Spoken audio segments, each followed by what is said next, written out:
Hello everyone, আসসালামু আলাইকুম।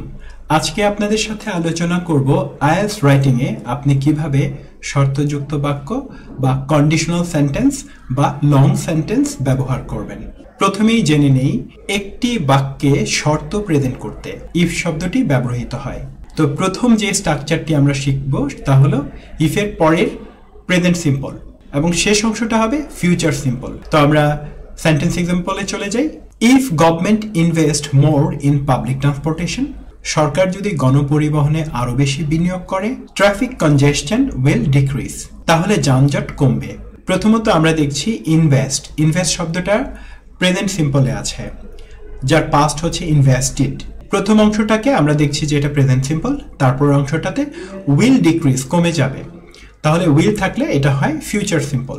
দ্বিতীয় এক্সাম্পলটাতে আমরা দেখি if parent spend quality time with their children, পিতামাতারা যদি তাদের সন্তানের সাথে মানসম্পন্ন সময় কাটায়, ফ্যামিলি বন্ডস উইল স্ট্রেংথেন, তাহলে পারিবারিক বন্ধন দৃঢ় হবে। দেয়ারফর এটা হচ্ছে ফিউচার সিম্পল।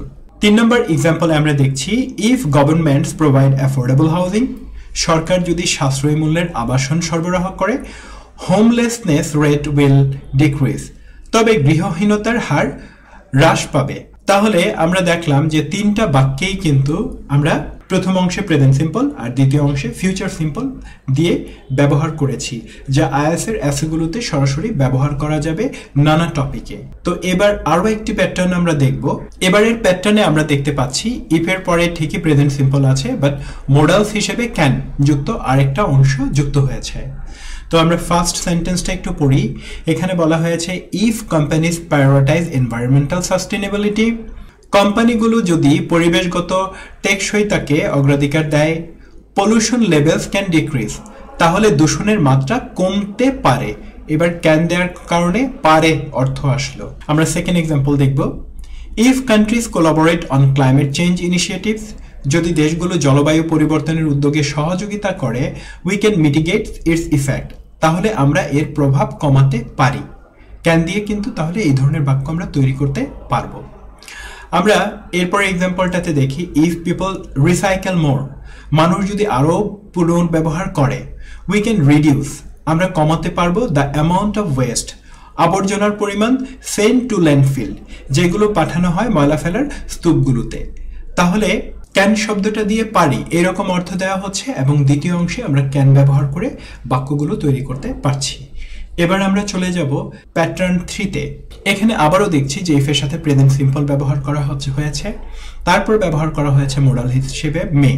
আমরা একটু দেখি ইফ কমিউনিটিস রিসাইকেল মোর, সম্প্রদায়গুলো যদি আরো বেশি রিসাইকেল বা পুনর্ব্যবহার করে কোনো কিছুকে, দে মে ডিক্রিজ ওয়েস্ট প্রোডাকশন, তবে তারা বর্জ্য উৎপাদন হ্রাস করতে পারে।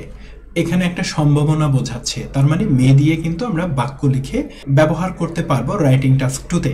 If companies provide training programmes, যদি কোম্পানিগুলো প্রশিক্ষণ প্রোগ্রাম প্রদান করে, they may enhance employee skills, তাহলে তারা কর্মচারীর দক্ষতা বাড়াতে পারে। শেষ example if countries invest in health care system, যদি দেশগুলো স্বাস্থ্যসেবা ব্যবস্থায় বিনিয়োগ করে, they may improve public health, তবে তারা জনস্বাস্থ্যের উন্নতি করতে পারে।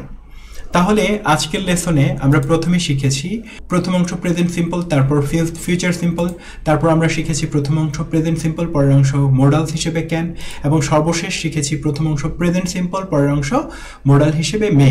এই তিনটা অংশের সমন্বয়ে আজকের লেসনটা কিন্তু আমরা শিখে ফেললাম। এখন এই 9টি বাক্য যদি আমরা শিখি এবং সিমিলারলি আইএলটিএস এর নানা টপিক নিয়ে শর্তযুক্ত বাক্য তৈরি করি, তাহলে কিন্তু আমাদের রাইটিংয়ে লং সেন্টেন্স ব্যবহার করে রাইটিংকে নতুন একটা মাত্রায় নিয়ে যেতে পারবো। তাই সবাইকে বলছি আইএলটিএস এর জন্য বিশাল একটা সিলেবাস ফলো না করে বরং step by step test preparation সেন্টারের যে ভিডিওগুলো আছে এইগুলো ফলো করলে আপনি রাইটিংয়ে খুব ভালো গাইডেন্স পাবেন।